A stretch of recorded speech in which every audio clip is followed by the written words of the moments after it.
السلام علیکم ورحمۃ اللہ وبرکاتہ، نحمده ونصلی علی رسولہ الکریم، اما بعد فاعوذ باللہ من الشیطان الرجیم، بسم اللہ الرحمن الرحیم، رب اشرح لی صدری ویسر لی امری واحلل عقدۃ من لسانی یفقہوا قولی۔ ہم جنت اور جہنم کے حالات کے بارے میں پڑھ رہے تھے۔ اللہ سبحانہ وتعالیٰ فرماتے ہیں، کل نفس ذائقۃ الموت وإنما توفون أجوركم يوم القيامة فمن زحزح عن النار وأدخل الجنة فقد فاز وما الحياة الدنيا إلا متاع الغرور۔ ہر جان موت کو چکھنے والی ہے اور تمہیں تمہارے اجر قیامت کے دن پورے دیے جائیں گے۔ پھر جو شخص آگ سے دور کر دیا گیا اور جنت میں داخل کر دیا گیا تو یقیناً وہ کامیاب ہو گیا، اور دنیا کی زندگی تو دھوکے کے سامان کے سوا کچھ بھی نہیں۔ ہم نے جہنم کی ڈسکرپشن ڈیٹیل کے ساتھ پڑھی کہ وہاں کے کیا حالات ہوں گے۔ اب آج ہم کچھ ان اعمال کے بارے میں پڑھیں گے جو جہنم میں لے جانے والے ہیں۔ سب سے پہلے عقیدے سے متعلق کفر اور نفاق۔ سورۃ النساء میں اللہ تعالیٰ فرماتے ہیں، ان اللہ جامع المنافقین والکافرین فی جہنم جمیعا۔ بے شک اللہ منافقوں اور کافروں سب کو جہنم میں جمع کرنے والا ہے۔ یہاں منافقت سے مراد عقیدے کی منافقت ہے، اعتقاد کی، کہ انسان اندر سے بلیو نہ کرتا ہو، صرف زبان سے اظہار کرتا ہو۔ اور کافر وہ ہوتا ہے جو حق کو پہچان لے اور اس کے بعد اس کو جھٹلا دے، اس کا انکار کر دے۔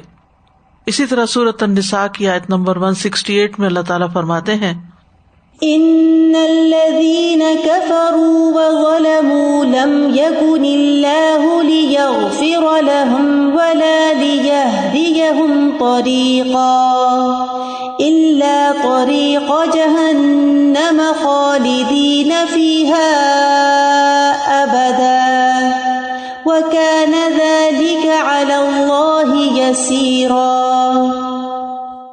بے شک جن لوگوں نے کفر کیا اور ظلم کیا، اور ظلم سے مراد شرک بھی ہے، کبھی ایسا نہیں کہ اللہ انہیں بخشے، اور نہ یہ کہ انہیں کسی راستے کی ہدایت کرے سوائے جہنم کی راہ کے، جس میں وہ ہمیشہ رہنے والے ہیں، ہمیشہ ہمیشہ، اور یہ اللہ پر بہت آسان ہے۔ شرک ان گناہوں میں سے ہے جس کے بارے میں آتا ہے کہ اگر کوئی شخص شرک کے ہوتے ہوئے فوت ہو گیا تو اللہ سبحانہ وتعالیٰ اس کو بخشے گا نہیں۔ ان اللہ لا یغفر ان یشرک بہ ویغفر ما دون ذلک لمن یشاء۔ اللہ تعالیٰ کسی ایسے کو نہیں بخشے گا جو شرک کرے، اور جو اس کے علاوہ کے گناہ ہوں گے جس کے لیے وہ چاہے گا بخش دے گا، یعنی توبہ کے ساتھ، یا پھر گناہ کرنے کے بعد نیکیاں کرنے کی وجہ سے، یا اپنی رحمت کے ساتھ جیسے وہ چاہے۔ لیکن شرک کے بارے میں اس نے علل اعلان فرما دیا کہ وہ گناہ معاف نہیں ہوگا۔ رسول اللہ صلی اللہ علیہ وسلم نے فرمایا، قیامت کے دن اللہ تعالیٰ آگ کے سب سے ہلکے عذاب میں مبتلا شخص سے پوچھے گا، اے ابن آدم کیسی منزل ہے؟ وہ کہے گا بدترین منزل۔ اسے کہا جائے گا، اگر دنیا اور جو کچھ اس میں ہے تو اس کا مالک ہوتا تو کیا اس عذاب سے چھٹکارا پانے کے لیے اسے فدیے میں دے دیتا؟ وہ کہے گا جی ہاں۔ اللہ تعالیٰ فرمائے گا، تو نے جھوٹ کہا، جب تو اپنے باپ کی پشت میں تھا تو میں نے تجھ سے اس سے آسان چیز کا مطالبہ کیا تھا کہ میرے ساتھ کسی کو شریک نہ ٹھہرانا، میں تمہیں آگ سے بچا لوں گا، لیکن تو نے شرک کے سوا ہر بات کا انکار کر دیا، پھر اسے جہنم کی طرف لے جانے کا حکم دیا جائے گا۔ اللہ سبحانہ تعالیٰ نے جب ساری روحوں کو پیدا کیا تھا تو اس وقت ہم سب سے ایک عہد لیا تھا، اور وہ عہد کیا تھا؟ عہد الست، کہ الست بربکم، کہ میں تمہارا رب نہیں ہوں؟ قالوا، تو سب نے کہا تھا بلا، یعنی تو ہی رب ہے۔ لیکن دنیا میں آنے کے بعد اگر انسانوں نے اللہ کے سوا دوسروں کو اپنا معبود بنا لیا تو پھر اس کو اللہ تعالیٰ نہیں معاف کرے گا۔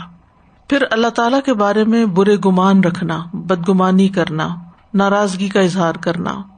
سورۃ الفتح کی آیت نمبر 6 میں اللہ تعالیٰ فرماتے ہیں، وَيُعَذِّبَ الْمُنَافِقِينَ وَالْمُنَافِقَاتِ وَالْمُشْرِكِينَ وَالْمُشْرِكَاتِ الظَّانِّينَ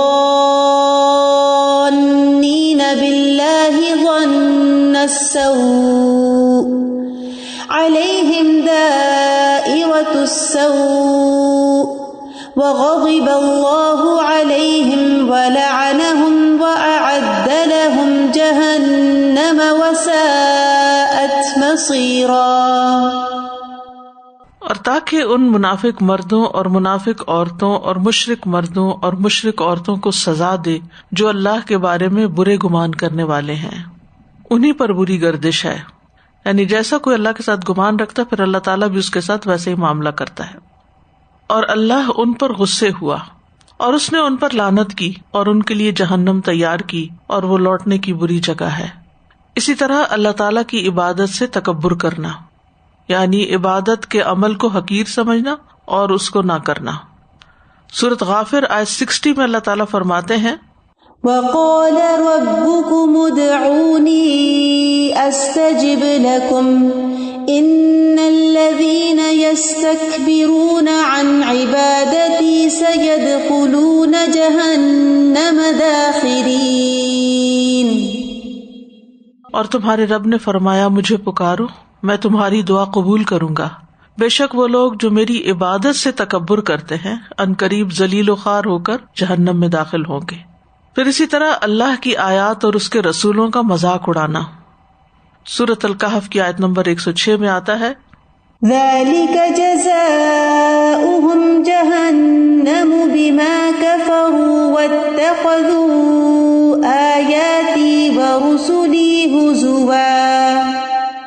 یہ ان کی جزا جہنم ہے اس وجہ سے کہ انہوں نے کفر کیا اور میری آیات اور میرے رسولوں کو مذاق بنایا۔ مذاق انسان اسی کا بناتا ہے جس کو وہ حقیر سمجھتا ہے، تو یہ بھی ایک تکبر کی علامت ہوتی ہے۔ پھر عبادات سے متعلق کچھ عمل ایسے ہیں کہ جو جہنم میں لے جانے والے ہیں، جیسے ناقص وضو کرنا، کیونکہ وضو پر ہی عبادت کا انحصار ہے، اور اگر وضو میں کمی رہ گئی تو پھر نماز ہی نہیں ہوگی، جب نماز نہیں ہوگی تو پھر پکڑ ہوگی۔ نبی صلی اللہ علیہ وسلم نے فرمایا خشک ایڑیوں کے لیے آگ کا عذاب ہے، یعنی انسان صرف آگے آگے سے ایسے پانی کے آگے رکھ کے دھو لے اور پیچھے سے اس کی ایڑیاں خشک رہیں۔ پھر اسی طرح نماز چھوڑ دینا، سورۃ المدثر میں آتا ہے ما سلككم في سقر قالوا لم نك من المصلين۔ جنت والے جہنم والوں سے پوچھیں گے تمہیں کیا چیز دوزخ میں لے گئی؟ وہ کہیں گے ہم نماز ادا نہیں کیا کرتے تھے۔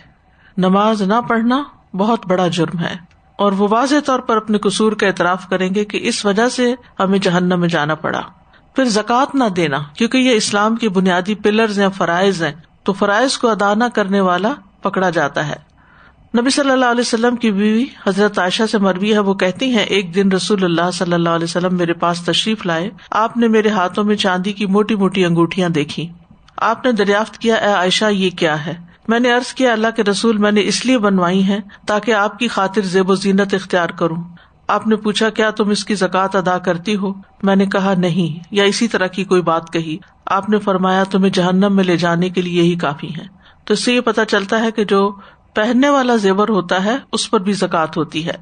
پھر اسی طرح دیگر نافرمانیاں جیسے فسق، یعنی اللہ کی حدود کو پار کر دینا، اللہ کی حدیں توڑنا، جن چیزوں سے اللہ تعالیٰ نے منع کیا ہے ان سے منع نہ ہونا۔ سورۃ السجدہ میں آتا ہے وَأَمَّا الَّذِينَ فَسَقُوا فَمَأْوَاهُمُ النَّارُ كُلَّمَا أَرَادُوا أَن يَخْرُجُوا مِنْهَا أُعِيدُوا فِيهَا وَقِيلَ لَهُمْ ذُوقُوا عَذَابَ النَّارِ الَّذِي كُنتُمْ بِهِ تُكَذِّبُونَ۔ اور رہے وہ لوگ جنہوں نے نافرمانی کی تو ان کا ٹھکانہ آگ ہے، جب کبھی وہ اس سے نکلنے کی کوشش کریں گے تو انہیں اس میں لوٹا دیا جائے گا، ان سے کہا جائے گا کہ یہ وہی ہے جس کو تم جھٹلایا کرتے تھے۔ پھر سرکشی کرنا، سورۃ صاد میں آتا ہے هَذَا وَإِنَّ لِلطَّاغِينَ لَشَرَّ مَآبٍ جَهَنَّمَ يَصْلَوْنَهَا فَبِئْسَ الْمِهَادُ۔ یہ ہے جزا اور بلا شبہ سرکشوں کے لیے یقیناً بدترین ٹھکانہ ہے.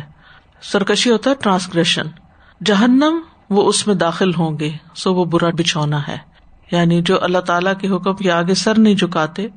سر کش کا مطلب ہوتا ہے سر کھینچنا، یعنی اکڑ دکھانا کہ ہم نہیں مانتے، یہ ہماری سمجھ میں نہیں آتا، اس کا کوئی لاجک نہیں بنتا، اور اس پر اعتراض کرنا اور اس پر عمل نہ کرنا.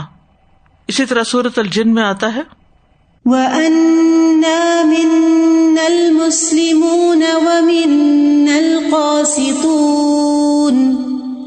فَمَنْ أَسْلَمَ فَأُولَئِكَ تَحَرَّوْا رَشَدًا وَأَمَّا الْقَاسِطُونَ فَكَانُوا لِجَهَنَّمَ حَطَبًا. اور یہ کہ بے شک ہم میں سے کچھ فرما بردار ہیں اور ہم میں سے کچھ ظالم ہیں. پھر جو فرما بردار ہو گیا تو وہ وہی ہیں جنہوں نے سیدھے رستے کا ارادہ کیا، اور جو ظالم ہے تو وہ جہنم کا ایندھن ہوں گے. قرآن مجید میں جہنم کے ایندھن کے لیے وقود کا لفظ بھی آتا ہے، حطب کا بھی آتا ہے، حسب کا بھی آتا ہے، اور یہ ڈپینڈ کرتا ہے کہ کس گناہ کے لیے کون سی سزا ہے. وقود جو ہے جو قرآن کا انکار کرنے والے اور قرآن میں شک کرنے والے، شرک کرنے والوں کے لیے حسب کا لفظ آتا ہے، سرکشی کرنے والوں کے لیے حطب کا لفظ آتا ہے، اور یہ ڈفرنٹ قسم کے فیولز ہیں. پھر نبی صلی اللہ علیہ وسلم کی مخالفت کرنا، یعنی آپ کے رستے کو چھوڑنا، آپ کے طریقے کو چھوڑنا. سورۃ النساء میں آتا ہے وَمَن يُشَاقِقِ الرَّسُولَ مِن بَعْدِ مَا تَبَيَّنَ لَهُ الْهُدَى وَيَتَّبِعْ غَيْرَ سَبِيلِ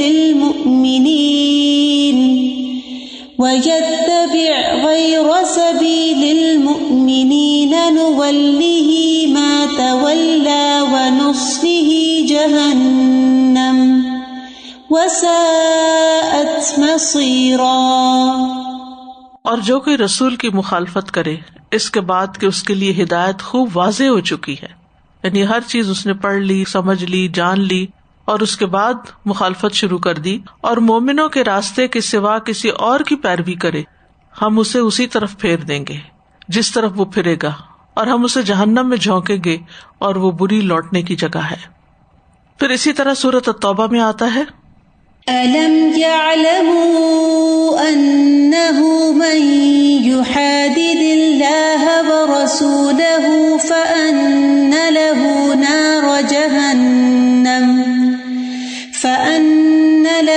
نَارَ جَهَنَّمَ خَالِدًا فِيهَا ذَلِكَ الْخِزْيُ الْعَظِيمُ.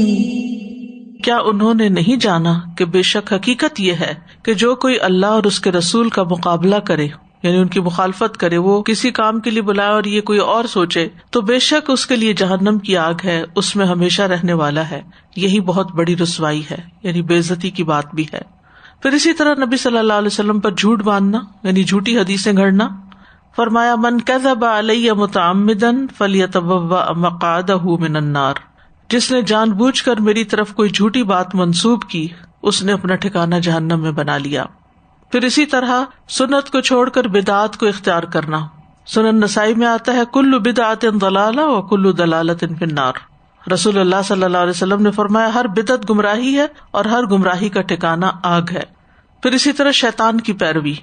سورۃ الاسراء میں آتا ہے قال اذهب فمن تبعك منهم فإن جهنم جزاؤكم جزاء موفورا. فرمایا جا، پھر ان میں سے جو تیرے پیچھے چلے گا تو بے شک جہنم تمہاری جزا ہے، پوری جزا. پھر خواہشات کی پیروی، اپنی ڈیزائرز کی، اپنی مرضی، اپنی خواہش، اپنے طریقے پہ جینا، اس بات کو اگنور کر کے کہ اللہ اور اس کے رسول کی مرضی کیا ہے. سورۃ مریم میں آتا ہے فخلف من بعدهم خلف اضاعوا الصلاة واتبعوا الشهوات فسوف يلقون غيا. پھر ان کے بعد ایسے نالائق جانشین ان کی جگہ آئے جنہوں نے نماز کو ضائع کر دیا اور خواہشات کے پیچھے لگ گئے، تو وہ ان قریب گمراہی کو ملیں گے. تو اس سے یہ پتہ چلتا ہے کہ خواہش کے پیچھے لگ کے، مثلاً سونے کی خواہش ہے تو سوتے رہے اور نماز چھوڑ دی، یا گھومتے پھرتے رہے، اپنی مرضی کے کام کرتے رہے، کچھ دیکھنے بیٹھ گئے اور نماز کا وقت نکل گیا یا بہت لیٹ ہو گئی. اسی طرح دیگر خواہشات جو ہیں اگر انسان حلال نہیں حرام طریقے سے پوری کرتا ہے، جیسے زنا ہے، شراب پینا ہے یا اور اس طرح کی چیزیں ہیں، تو یہ چیزیں بھی انسان کو جہنم میں لے جانے والی ہیں. پھر گناہوں کی کثرت سورۃ البقرہ میں آتا ہے بَلَىٰ مَن كَسَبَ سَيِّئَةً وَأَحَاطَتْ بِهِ خَطِيئَتُهُ فَأُولَٰئِكَ أَصْحَابُ النَّارِ هُمْ فِيهَا خَالِدُونَ. کیوں نہیں جس نے بڑی برائی کمائی اور اسے اس کے گناہ نے گھیر لیا، یعنی کبیرہ گناہ کیا اور پھر اس کے اندر ہی رہا، توبہ نہیں کی، تو وہی لوگ آگ والے ہیں، وہ اس میں ہمیشہ رہنے والے ہیں. یہ یاد رکھیے کہ توبہ سے، پلٹ آنے سے، ندامت سے، شرمندگی سے، گناہوں کو چھوڑ دینے سے اور ان کے بدلے نیکیاں کرنے سے اللہ سبحانہ وتعالیٰ معاف فرما دیتے ہیں. لیکن اگر انسان انہی میں گھرا رہے، احاطت بہ خطیئتہ، یعنی اس کی خطا اس کو اپنے گھیرے میں رکھے، اسے نکلے نہیں، انہیں اس کو چھوڑے نہیں، تو اس صورت میں پھر جہنم ہے. پھر قاتل اور مقتول، رسول اللہ صلی اللہ علیہ وسلم نے فرمایا جب دو مسلمان تلوار کھینچ کر ایک دوسرے سے بھڑ جائیں تو قاتل اور مقتول دونوں آگ میں جاتے ہیں. میں نے عرض کیا یا رسول اللہ، ایک تو قاتل تھا لیکن مقتول کو سزا کیوں ملی؟ آپ نے فرمایا وہ بھی اپنے قاتل کے قتل پر آمادہ تھا، یعنی ایک کا وار چل گیا اور دوسرے کا نہیں چلا، لیکن قتل کی نیت کی وجہ سے وہ بھی اس میں چلا جائے گا. پھر خودکشی، صحیح بخاری کی روایت ہے، ابو ہریرہ کہتے ہیں کہ ہم ایک جنگ میں رسول اللہ صلی اللہ علیہ وسلم کے ہمراہ شریک تھے. آپ نے ایک شخص کے بارے میں جو اسلام کا دعوے دار تھا فرمایا یہ جہنمی ہے، یعنی اپنے صحابہ کو پہلے سے انفارم کر دیا کہ ہمارے ساتھ تو جا رہا ہے لیکن یہ جہنمی ہے. جب لڑائی شروع ہوئی تو اس نے بہت بے جگری سے جنگ کی، اس دوران وہ زخمی ہو گیا. عرض کیا گیا اللہ کے رسول جس کے متعلق آپ نے جہنمی ہونے کا فرمایا تھا اس نے تو بہت سخت جنگ لڑی ہے اور مر بھی چکا ہے. آپ نے فرمایا وہ دوزخ میں گیا ہے. قریب تھا کہ کچھ لوگ شک و شبہات میں مبتلا ہو جاتے. لوگ اسی حالت میں تھے کہ اچانک آواز آئی، وہ مرا نہیں تھا بلکہ سخت زخمی ہو گیا. جب رات ہوئی تو زخموں کی تاب نہ لا کر خود کو ہلاک کر دیا، یعنی زخموں کی تکلیف ہو رہی تھی. جب نبی صلی اللہ علیہ وسلم کو اس صورت حال سے آگاہی ہوئی تو آپ نے فرمایا اللہ اکبر، میں گواہی دیتا ہوں کہ میں اللہ کا بندہ اور اس کا رسول ہوں. پھر آپ نے بلال رضی اللہ عنہ کو لوگوں میں یہ اعلان کرنے کا حکم دیا کہ جنت میں صرف مسلمان ہی جائیں گے، یعنی منافق اور کفر کرنے والے نہیں. پھر اسی طرح زمین کو چھوتا ہوا لباس پہننا، یعنی تکبر کی وجہ سے ایسا لباس پہننا کہ جو زمین پر لٹک رہا ہو. ابن عمر کہتے ہیں نبی صلی اللہ علیہ وسلم نے انہیں ایک جوڑا دیا جس میں ریشم بھی تھا اور اسامہ رضی اللہ عنہ کو 2 قبطی چادریں دی اور فرمایا کہ اس کا جو حصہ زمین پر لگے گا وہ جہنم میں ہوگا. اصل میں متکبرین کا یہ لباس ہوتا ہے کہ جس میں وہ ایک خاص چال بھی پھر چلتے ہیں لباس کی نمائش کے لیے، اور جو لباس ہے اس کو اتنا زیادہ بڑا بنا لیتے ہیں کہ وہ پیچھے پیچھے لٹکتا چلا آتا ہے. تو ایسے لباس سے بھی منع کیا گیا ہے. پھر تصویر بنانے والا، یعنی کارونگ کرنے والا یا پینٹ کرنے والا، رسول اللہ صلی اللہ علیہ وسلم نے فرمایا ہر ایک تصویر بنانے والا بکل صورت صورہا، یعنی تصویر بنانے والا جتنی بھی صورتیں اس نے بنائی آگ میں جائے گا. ہر تصویر کے بدلے میں ایک جاندار آدمی بنایا جائے گا جو اسے جہنم میں عذاب دے گا. اور یہ ہینڈ ڈرائنگ کے بارے میں بات ہے. جہاں تک کیمرے کا تعلق ہے تو انسان خود نہیں بناتا، وہ تو صرف ایک عکس محفوظ ہوتا ہے. پھر اخلاقیات سے متعلق تکبر کرنا سورۃ زمر میں آتا ہے أَلَيْسَ فِي جَهَنَّمَ مَثْوًى لِّلْمُتَكَبِّرِينَ، کیا جہنم میں تکبر کرنے والوں کا ٹھکانہ نہیں ہے. سورۃ الاحقاف میں آتا ہے فَالْيَوْمَ تُجْزَوْنَ عَذَابَ الْهُونِ بِمَا كُنتُمْ تَسْتَكْبِرُونَ فِي الْأَرْضِ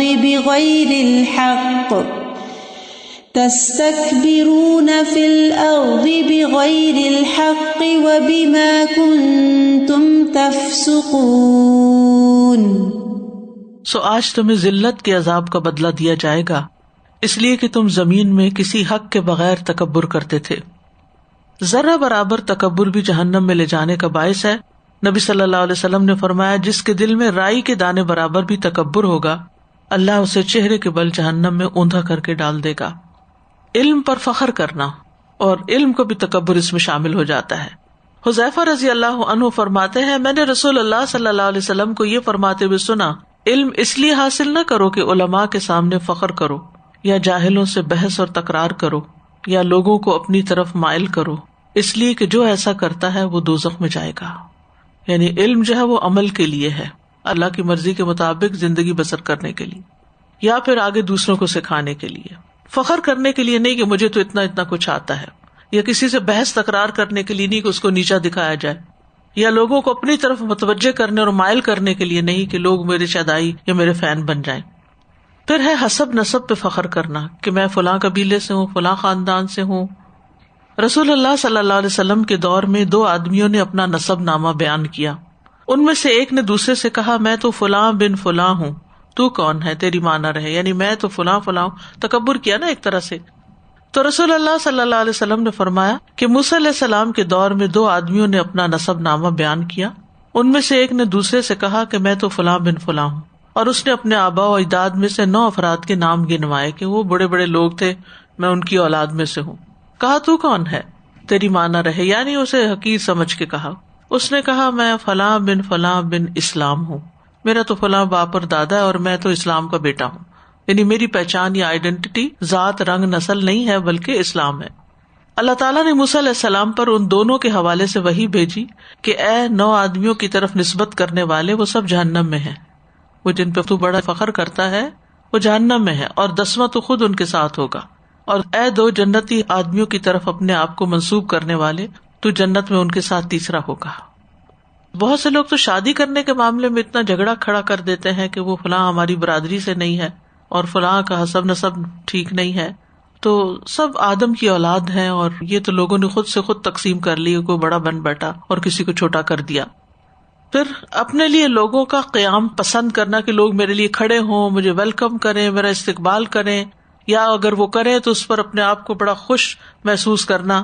رسول اللہ صلی اللہ علیہ وسلم نے فرمایا جس شخص کو یہ بات پسند ہو کہ لوگ اس کے سامنے کھڑے ہوں، اسے جہنم میں اپنا ٹھکانہ بنا لینا چاہیے، کیونکہ یہ بھی اندر کی خرابی کی علامت ہے. پھر فحش کلامی، گالیاں دینا، بےہودہ گفتگو کرنا.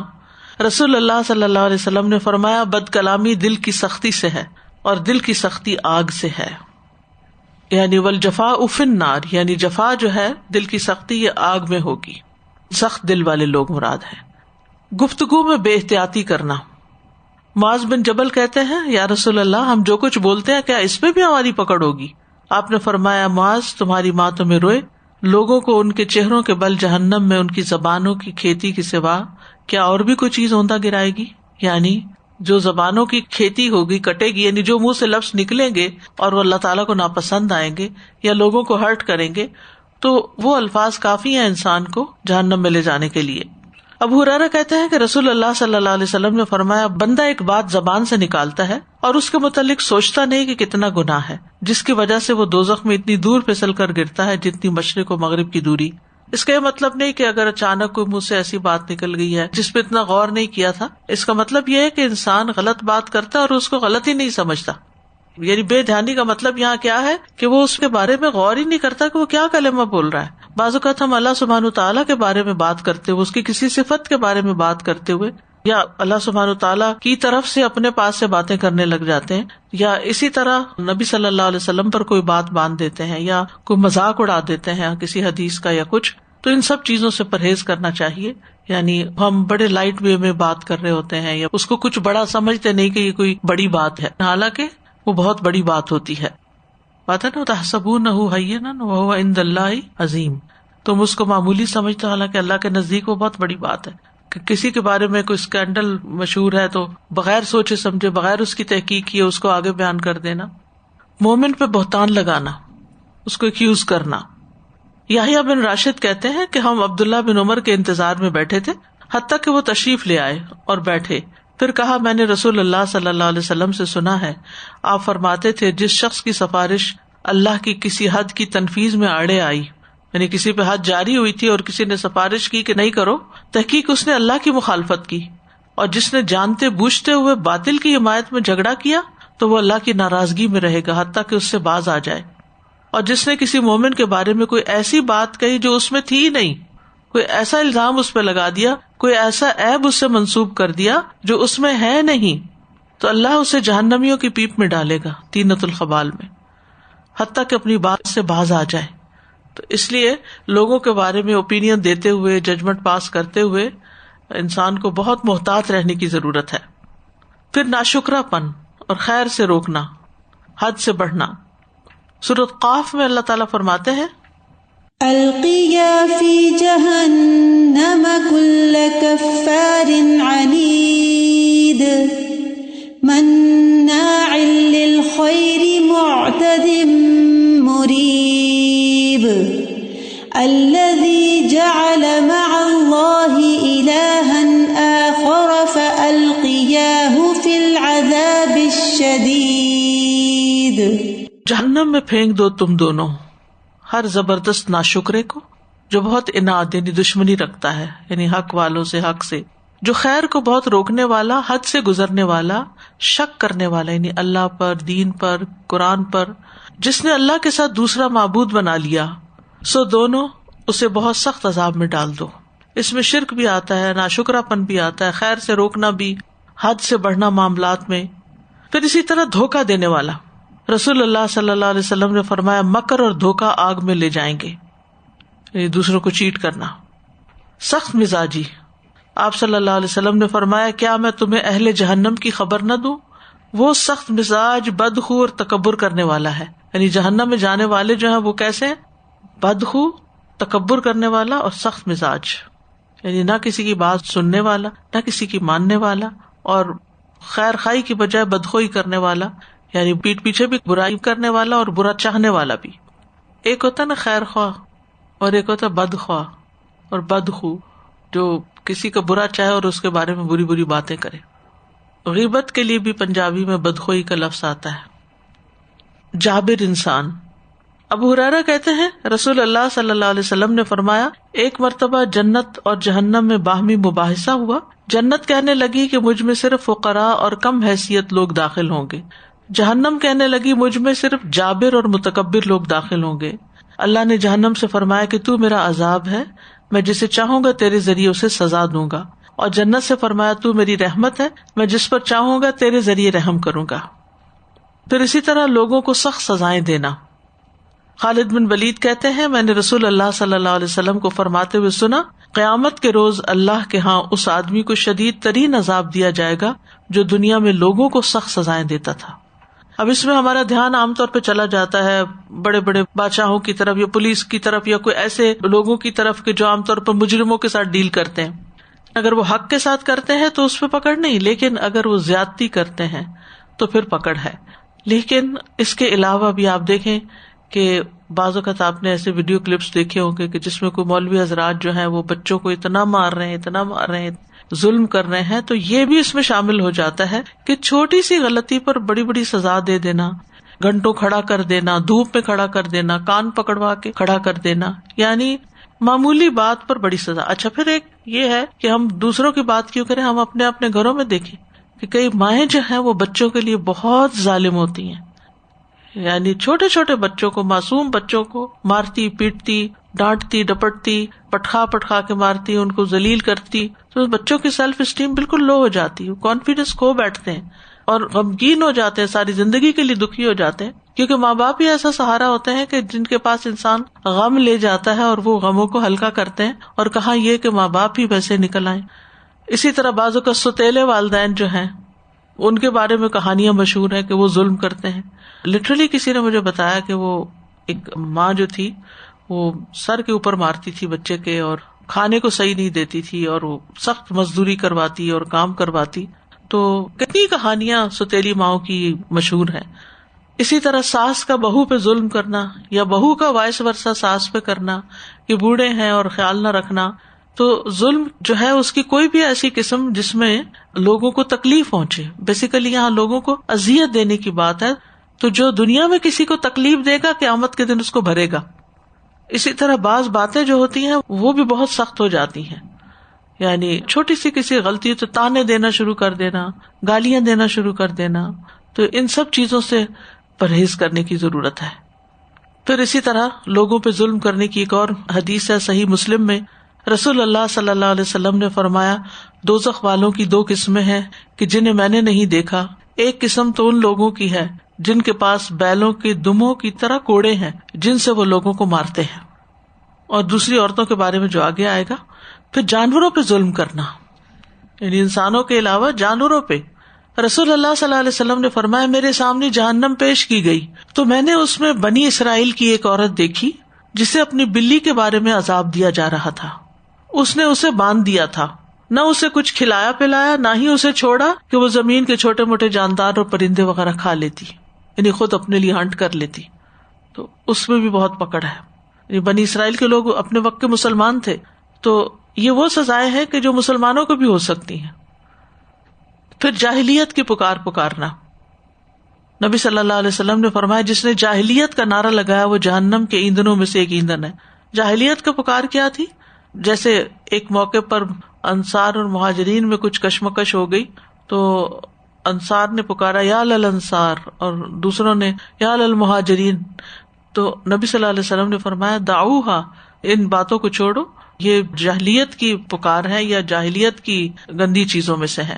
قومیت کے نام پہ لوگوں کو بھڑکا دینا، ذات پات کے نام پہ بھڑکا دینا، یا اسی طرح جاہلیت کے دور میں جس قسم کی باتیں ہوتی تھی وہ اختیار کرنا. کسی کو یہ کہنا کہ اللہ تمہیں کبھی معاف نہیں کرے گا، یہ جملہ نہیں کہنا چاہیے کسی کو بھی. بعض اوقات لوگوں میں اختلاف ہوتا ہے، لڑائی ہوتی ہے، تو انسان یہ سمجھتا ہے کہ میرا حق مارا گیا ہے اور میں حق پہ ہوں اور میں جس کے بارے میں جو چاہوں کہہ دوں. رسول اللہ صلی اللہ علیہ وسلم نے فرمایا بنی اسرائیل میں 2 آدمی آپس میں بھائی بھائی بنے ہوئے تھے. ایک گناہوں میں ملوث تھا جبکہ دوسرا عبادت میں کوشاں رہتا.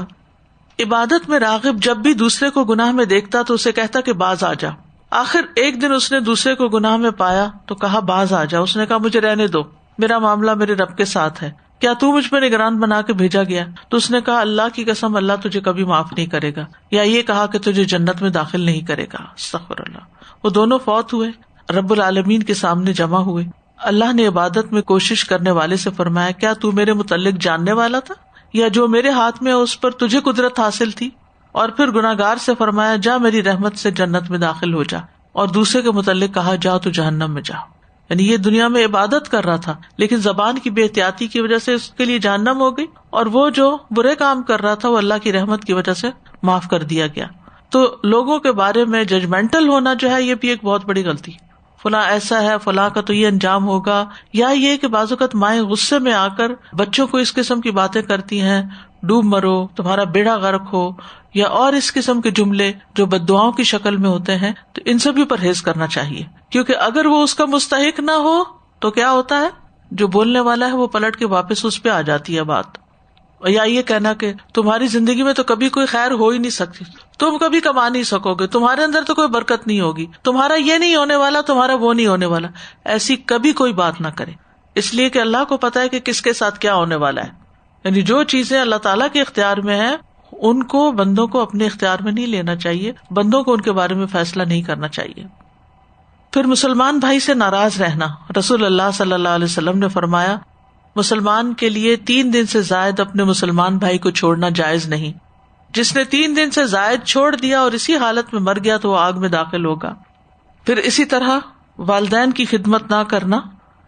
ایک مرتبہ ممبر پہ آپ چڑھے اور 3 مرتبہ فرمایا آمین آمین آمین. پھر آپ نے فرمایا میرے پاس جبریل آئے اور فرمایا اے محمد جس نے اپنے والدین میں سے کسی ایک کو پایا پھر اس کی خدمت نہ کی اور فوت ہو گیا تو اس کے لیے جہنم ہے، اللہ تعالیٰ اس کو اپنی رحمت سے دور کر دے. تو کہیے آمین. تو میں نے کہا آمین. انہوں نے فرمایا محمد جس نے ماہ رمضان پایا پھر وہ مر گیا اور اس کی بخشش نہ ہوئی تو وہ جہنم میں داخل کر دیا گیا، سو اللہ اسے دور کرے، یعنی اپنی رحمت سے دور کرے. آپ کہیے آمین. پس میں نے کہا آمین. انہوں نے فرمایا جس کے پاس میرا ذکر ہو پھر وہ آپ پر درود نہ پڑھے پس وہ جہنم میں داخل ہو گیا، سو اللہ اسے دور کرے، یعنی لعنت کرے اس پر. آپ کہیے آمین. تو میں نے کہا آمین. تو اس میں یہ ہے کہ درود شریف پڑھنے کا بھی اہتمام کرنا چاہیے، خاص طور پر جب آپ صلی اللہ علیہ وسلم کا ذکر آئے. اور دوسرے کے والدین اگر بڑھاپے کی حالت میں پاس ہوں تو ان کا خاص خیال رکھنا چاہیے، اور رمضان کے مہینے کو صحیح طور پر گزارنا چاہیے نیکی کے کام کرتے ہوئے. پھر مالی معاملات سے متعلق باطل طریقوں سے مال کھانا، حرام طریقوں سے. سورۃ النساء میں آتا ہے يا أيها الذين آمنوا لا تأكلوا أموالكم بينكم بالباطل إلا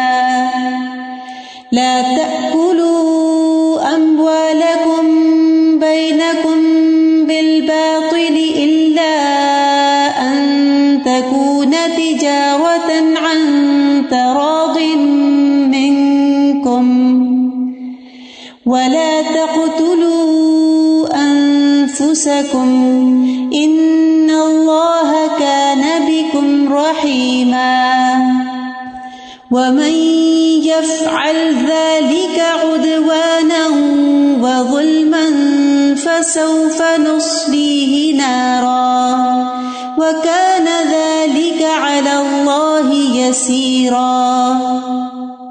اے لوگو جو ایمان لائے ہو، اپنے مال آپس میں باطل طریقے سے نہ کھاؤ، یعنی ناحق نہ کھاؤ، مگر یہ کہ تمہاری آپس کی رضامندی سے تجارت کی کوئی صورت ہو، اور اپنے آپ کو قتل نہ کرو، بے شک اللہ تم پر ہمیشہ سے مہربان ہے۔ جو زیادتی اور ظلم سے ایسا کرے گا عنقریب ہم اسے آگ میں جھونکیں گے۔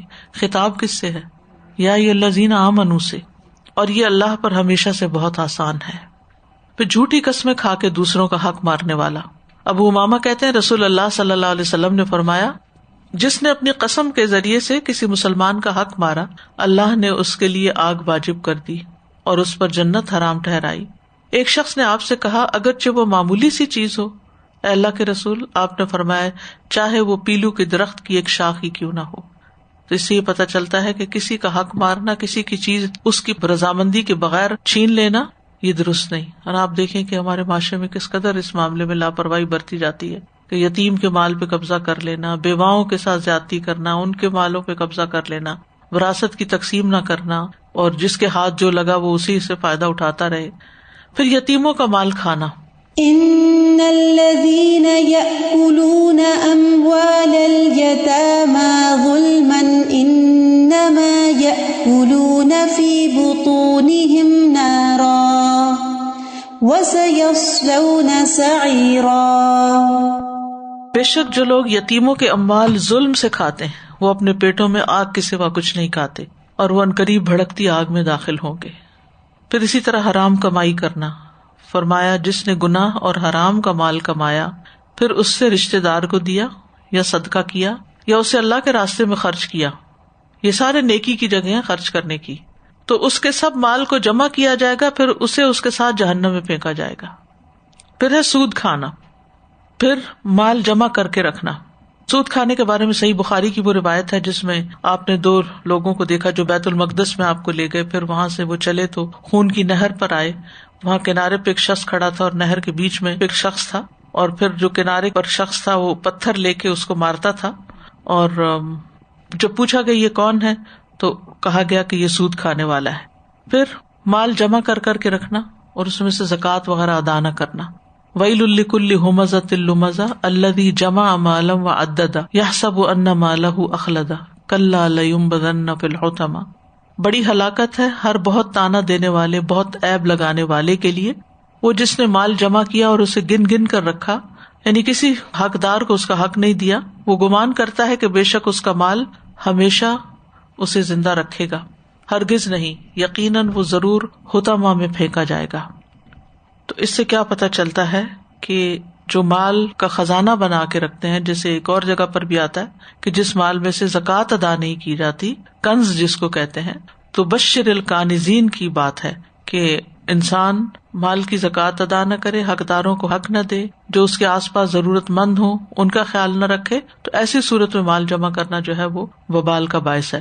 جہاں تک اس بات کا تعلق ہے کہ انسان کے پاس مال ہو جس سے وہ اپنی ضرورت کی چیزیں خرید سکے، یا جیسے گھر خریدنا ہے، گاڑی خریدنی ہے، یا اور اسی طرح کی چیزیں، تو اس صورت میں ظاہر ہے اس کو ایک سرٹن اماؤنٹ جمع کرنی پڑے گی، پھر ہی وہ کچھ کر سکتا ہے، تو یہ جمع کرنا اس میں نہیں آتا۔ اصل بات یہ ہے کہ جو کنز ہے وہ نقصان دہ ہے۔ پھر بلا وجہ لوگوں سے مانگنا۔ حضرت علی کہتے ہیں رسول اللہ صلی اللہ علیہ وسلم نے فرمایا جس نے مالدار ہونے کے لیے لوگوں سے سوال کیا، چاہے وہ بیگرز ہوں یا ویسے ہی، اس نے جہنم کے گرم پتھر جمع کیے۔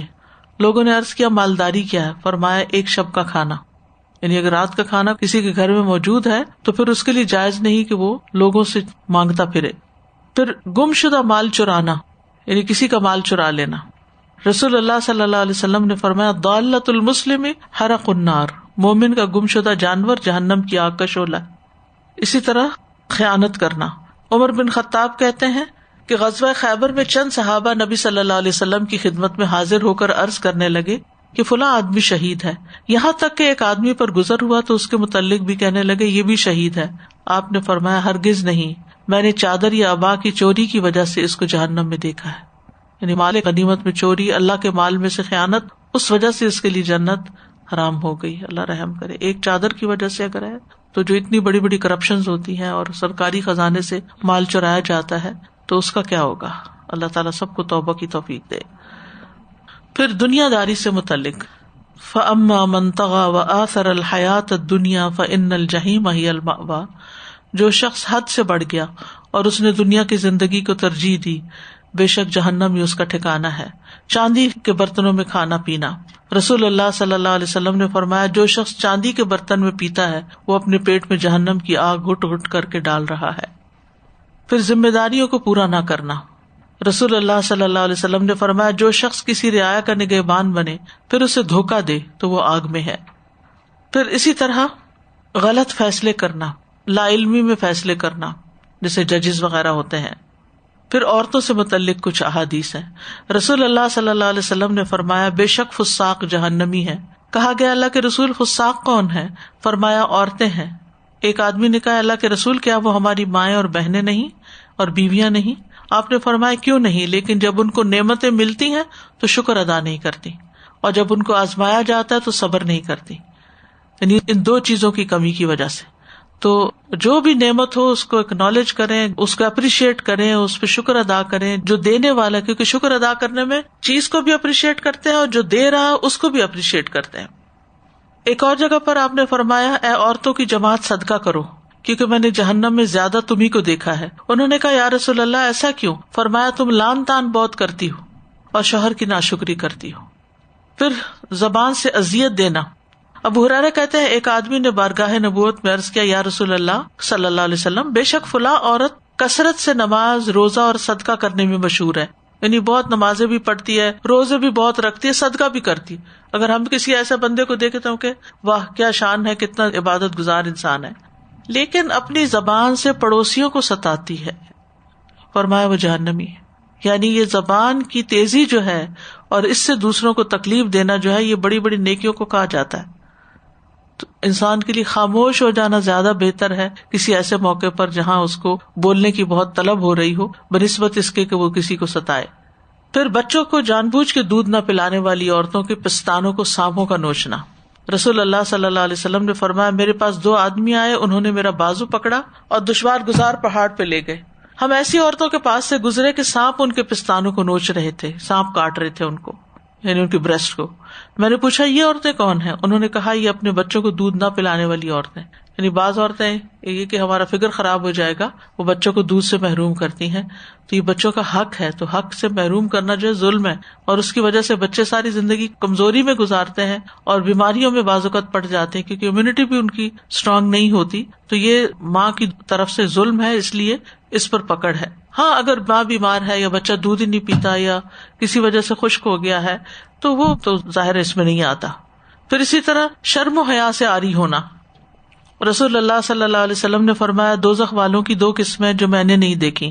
ایک تو جن کے پاس بیلوں کی دموں کی طرح کوڑے ہیں جس سے وہ لوگوں کو مارتے ہیں. دوسری قسم ان عورتوں کی ہے جو لباس پہننے کے باوجود ننگی رہتی, یعنی ٹائٹ لباس ہے, سارا اگلا پچھلا فگر جو ہے انسان کا نظر آ رہا ہے, یا اسکارف لینا اور اتنا چھوٹا کہ جس سے نہ کندھے ڈھانکے جائیں اور نہ انسان کی جو ہے بریسٹ ڈھانکی جائے, کیونکہ قرآن مجید میں واضح طور پر آتا ہے یدنین علیہن من جلابیبہن, جلباب کا لفظ بھی آتا ہے, اور دوسری طرف وَلْيَضْرِبْنَ بِخُمُرِهِنَّ عَلَىٰ جُيُوبِهِنَّ, انہیں چاہیے کہ اپنے خمار جو ہے وہ اپنی گریبانوں پہ ڈالیں, یعنی اپنی بریسٹ وغیرہ پہ ڈالیں اور اپنی زینت کی جگہ کو چھپائیں.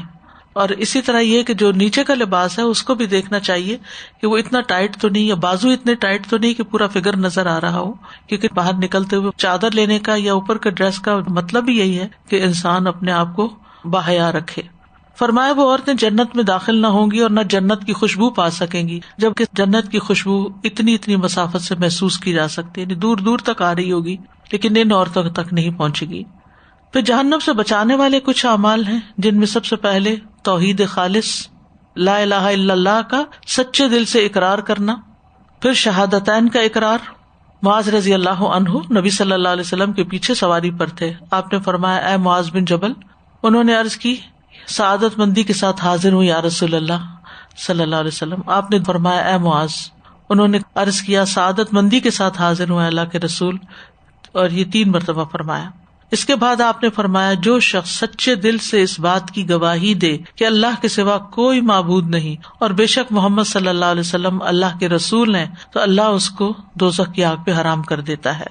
پھر نمازوں کی حفاظت، فرمایا وہ آدمی ہرگز آگ میں نہیں جائے گا جس نے سورج نکلنے سے پہلے اور سورج غروب ہونے سے پہلے نماز پڑھی، یعنی فجر اور عصر کی، یعنی خاص طور پر ان نمازوں کی احتیاط۔ اس کا یہ مطلب نہیں باقی چھوڑ سکتا ہے، لیکن یہ نمازیں چونکہ فجر کا وقت نیند کی وجہ سے اور عصر کا وقت اپنے دن بھر کے کاموں کو سمیٹنے کی وجہ سے انسان غافل ہو جاتا ہے اس سے۔ پھر اسی طرح 40 دن تکبیر اولیٰ میں شمولیت۔ انس بن مالک کہتے ہیں رسول اللہ صلی اللہ علیہ وسلم نے فرمایا جس نے 40 دن جماعت کے ساتھ نمازیں پڑھی، یعنی مردوں کے لیے ہے، اور امام کے ساتھ تکبیر تحریمہ پاتا رہا تو اس کے لیے 2 آزادیاں لکھ دی جاتی ہیں، ایک جہنم سے آزادی اور دوسری نفاق سے آزادی، یعنی جلدی مسجد میں جائے اور اللہ اکبر اس کی مسجد کے اندر ہی ہو۔ پھر ظہر سے پہلے اور ظہر کے بعد 4 رکعتیں پڑھنا۔ ہم عام طور پر پہلی 4 تو پڑھتے ہیں، بعد کی صرف 2 پڑھ دیتے ہیں، نفل نہیں پڑھتے۔ ام حبیبہ زوجہ نبی صلی اللہ علیہ وسلم نے کہا رسول اللہ صلی اللہ علیہ وسلم نے فرمایا جو شخص ظہر سے پہلے 4 رکعت یعنی سنن راتبہ اور اس کے بعد کی 4 رکعت کی پابندی کرے گا وہ آگ پر حرام کر دیا جائے گا۔ پھر نرم مزاج اور آسان ہونا، ایزی گوئنگ۔ ابن مسعود سے مروی ہے رسول اللہ صلی اللہ علیہ وسلم نے فرمایا کیا میں تم لوگوں کو ایسے شخص کے بارے میں نہ بتاؤں جس پر دوزخ کی آگ حرام اور وہ آگ پر حرام ہے؟ ہر وہ شخص جو قریب رہنے والا ہے، نرم ہے اور آسان ہے، یعنی اس سے بات کرنا مشکل نہیں اور نرمی سے معاملہ کرتا ہے اور قریب رہتا ہے، مطلب یہ ہے کہ لوگوں کے ساتھ گھل مل جاتا ہے، مطلب یہ ہے کہ لیے دیے نہیں رہتا، اپنے آپ میں نہیں رہتا، لوگوں کے ساتھ سلام دعا میل ملاقات کرتا ہے، لوگ آسانی سے اس کو اپنا مسئلہ بیان کر سکتے ہیں۔ پھر اللہ کے راستے میں قدم غبار آلود ہونا۔ ابایا بن رفاع کہتے ہیں کہ میں جمعہ کے لیے جا رہا تھا، راستے میں ابو ابس رضی اللہ عنہ سے میری ملاقات ہو گئی۔ انہوں نے کہا میں نے رسول اللہ صلی اللہ علیہ وسلم سے سنا کہ جس کے قدم اللہ کی راہ میں غبار آلود ہوئے اللہ اسے جہنم پر حرام کر دے گا، یعنی جو اللہ کے راستے میں نکلا، اللہ کے دین کی تعلیم کے لیے، خدمت کے لیے، جہاد کے لیے، جو بھی یعنی فی سبیل اللہ کام ہے، اور یعنی اس کے پاؤں کو زمین کی مٹی نے چھو لیا، مطلب یہ ہے کہ خوب محنت کی اس نے، تو وہ بھی آگ پہ حرام کر دیا جائے گا۔ پھر جہنم سے پناہ مانگنے کی دعائیں، جہنم سے بچنے کی دعائیں، یہ دعائیں بھی ہم سب کو پڑھنی چاہیے۔ رسول اللہ صلی اللہ علیہ وسلم نے فرمایا اللہ سے جہنم کے عذاب کی پناہ مانگا کرو، یعنی اللہ تعالیٰ سے سوال کیا کرو کہ اللہ تعالیٰ جہنم کی آگ سے بچائے، جسے ہم وقنا عذاب النار دعا کے آخر میں پڑھتے ہیں۔ آپ نے یہ بھی فرمایا کہ جو شخص 3 مرتبہ جہنم سے پناہ مانگ لے، جہنم خود کہتی ہے اللہم اجرہ منی، اے اللہ اس بندے کو مجھ سے بچا لے۔ سورۃ آل عمران میں جہنم سے بچنے کی دعا آتی ہے، آیت نمبر 16 الذین یقولون ربنا اننا آمنا فاغفر لنا ذنوبنا وقنا عذاب النار۔ اے ہمارے رب بے شک ہم ایمان لے آئے ہیں، لہٰذا ہمارے گناہ بخش دے اور ہمیں آگ کے عذاب سے بچا لے۔ سورۃ الفرقان میں آتا ہے والذین یقولون ربنا اصرف عنا عذاب جہنم ان عذابها كان غراما انها ساءت مستقرا ومقاما۔ اے ہمارے رب جہنم کے عذاب سے ہمیں بچائے رکھنا، کیونکہ اس کا عذاب ٹلنے والا نہیں، بے شک وہ بری ٹھہرنے کی جگہ اور اقامت کی جگہ ہے۔ سورۃ آل عمران 192 میں آتا ہے ربنا انك من تدخل النار فقد اخزيته وما للظالمين من انصار۔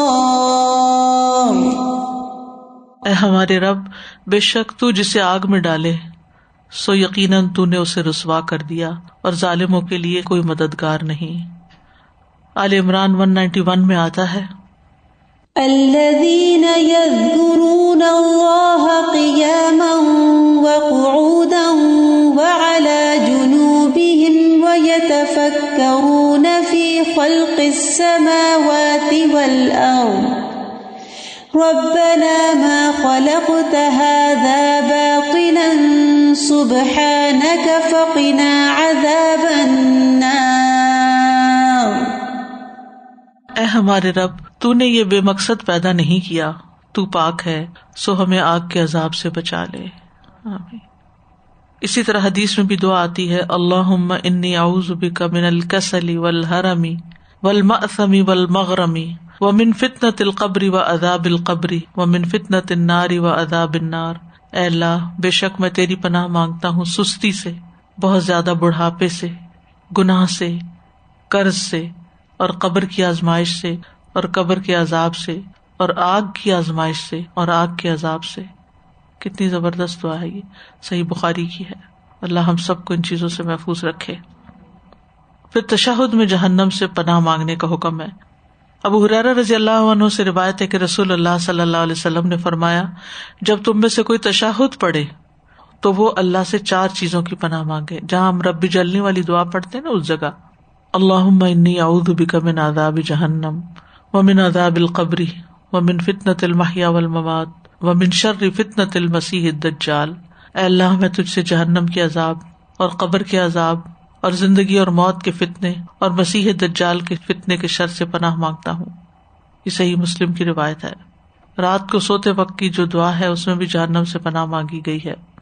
الحمدللہ الذی کفانی و آبانی و اطعمنی و سقانی والذی من علی و افضل والذی آتانی فاجزل الحمدللہ علی کل حال اللہم رب کل شیء و ملیک کل شیء و الہ کل شیء ولک کل شیء اعوذ بک من النار.